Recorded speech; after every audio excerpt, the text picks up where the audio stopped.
I just spent the day playing Destiny's new PvP mode Checkmate, and it has me excited about Destiny PvP for the first time in years. My interest in PvP has been on a steep decline for a while now, to the point where I've barely even wanted to log in and play lately. I've outlined my thoughts on the many problems with PvP in several videos now, and it seems like we're always going one step forward and two steps back anytime we get a meaningful PvP update. Well, I'm happy to say that this new mode is the first time in ages that there's some kind of light at the end of the tunnel for the Crucible. If this is any indication of the types of things that we're going to see from the new PvP strike team that Joe Blackburn talked about, then we may actually have a glimmer of hope that this game could truly be good again someday. If you haven't been following the updates, I'll quickly catch you up to speed. Checkmate Control is a new mode in the Crucible lab section of the PvP navigation screen. Starting on September 21st, versions of this new Checkmate style are supposed to be around for about 6 weeks. Ability regeneration is greatly reduced, which has been a growing problem in the Crucible every year. I agree that abilities are a core part of what makes Destiny, well, Destiny.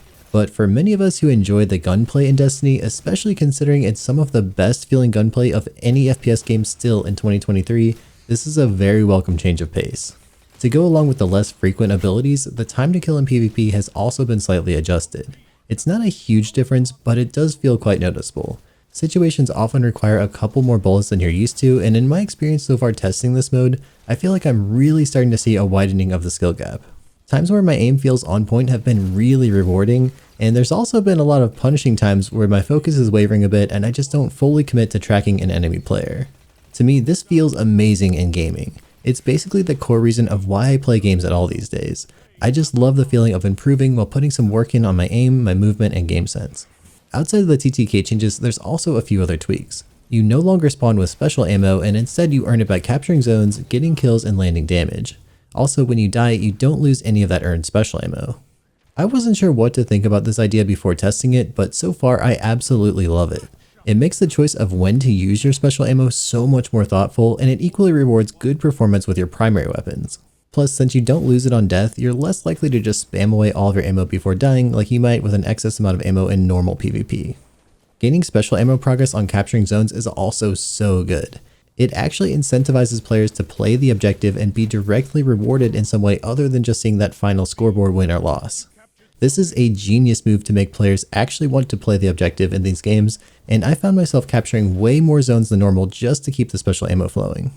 This new time to kill shift has also changed which weapons feel powerful. It's affected the breakpoints on many combinations of headshots and body shots needed to land a kill, and I think we're going to start to really see a new meta form around this adjusted TTK pretty fast. In my early testing, I found that 120 RPM hand cannons are really strong and viable, auto rifles with good range feel great, as well as the Ranger pulse rifles. In particular, I've had a ton of fun using Suros Regime since the spinning up mode makes landing kills really satisfying in a longer TTK duel. Plus, if you manage to get that health returned on kill, it's even more punishing for your opponents thanks to the longer time to kill. I've seen a ton of Igneous Hammers out there, which is arguably the best hand cannon in the game right now, and it fits extremely well with this mode. And of course, its natural pairing would be the Exotic Shotgun Conditional Finality, which I've seen many people using. Unfortunately, I don't have this one yet, and this mode is making the lack of it even more painful. Dead Man's Tale and No Time to Explain both feel really good, and both have some desirable strengths in the mode. DMT's range is incredibly helpful, and the little portal buddy on No Time makes the longer time to kill not feel quite as jarring. But so far, the weapon that's felt maybe the best in my testing is Vex Mythoclast. The range that this pseudo auto rifle has, along with the ability to transform into a one-shot killing machine in the LFR mode, is just so powerful. In a mode that has limited special ammo, having the ability to get an instant kill is wildly strong. I expect this to be a top choice in the mode as more people realize just how good it is. It seems like the shorter range PvP weapons out there haven't fared quite as well in my initial sessions, and that does make some sense. For anyone who played back in year 1 of Destiny 2 PvP, you'll remember the scout rifle meta of players holding hands in the back of the map, and this mode is certainly showing a bit of that tendency as well. I think in the higher MMR brackets, the game might really slow down a lot with a longer time to kill, and I expect a lot of the higher range poking weapons to be really popular. Speaking of MMR, the game mode claims to be connection-based matchmaking, but I've seen several reports of people thinking that this just isn't the case. It certainly wouldn't be the first time that Bungie has said something about matchmaking that turned out to not be true, so I guess the jury is still out on that one for me. Regardless, even in the sweatier games that I've played so far, it's still so incredibly refreshing to be losing to weapons instead of just abilities all the time. I will always give someone props for out-aiming me. I don't even mind dying when it's clear that someone just had the better aim in that situation. I've also experimented a little bit with builds that try to get around these new ability timers. The first one I've had some success with is pairing Monte Carlo with Athers's Embrace on a hunter. Monte Carlo hits and kills help you recharge your knives faster than usual, and if you have the right aspects and fragments slotted, you can actually get your knife back automatically on each kill, even with a body shot. In the few games that I tried this combo, it seemed pretty effective and I got a decent number of knife kills from behind cover. But I'll be honest, I don't think that Monte Carlo is quite as good as several other primary weapons available. Some of the other aspects related to the ability economy are also showing a few concerning things to look into. Healing and overshields feel incredibly strong in this meta. If you face someone who keeps healing through your damage or somehow mitigating it, it feels almost unwinnable. I could see these setups with healing, overshields, and damage mitigation becoming annoyingly popular in the coming weeks. It's also a bit hard sometimes to realize that you've actually earned special ammo.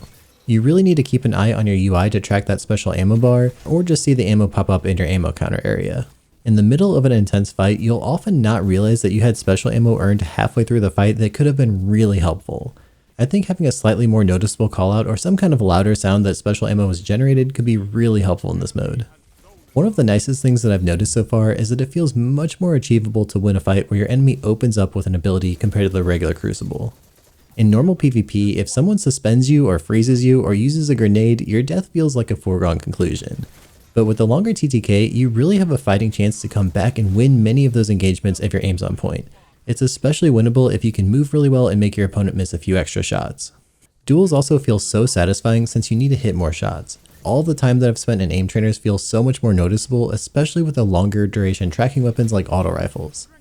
I'm a bit worried that as people start to play this game mode in groups more, the player base will start to develop more of that only move in a group style mentality, and I've already started to see a little bit of this in game. I think it's just a natural consequence of the longer time to kill, but I guess we'll see how that looks in a few weeks.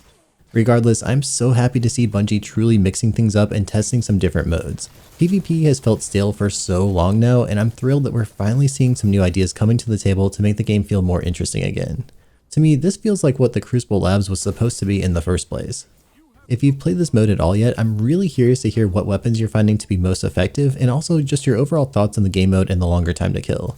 I imagine it's going to be pretty divisive in the community, especially for players who really love their abilities. If you're looking for some more people to play with, I would highly recommend checking out our community Discord server. It's been really active lately and it's a great place to meet new friends to play with. You can join us at discord.gg/pattycakes. We're also running a sale on our Ember Edge mousepads for the next 30 days. If you want to improve your aim while playing this new mode, go to emberedge.com and use code Crucible when you check out for 10% off your order. Up next, I'm actually going to recommend an older video that many of you might not have seen yet. I made a deep dive with one of my buddies who's a PhD brain researcher on how to get into the flow state when gaming. It'll help you get a lot more kills in this new Checkmate mode. You can find it linked on your screen and in the description.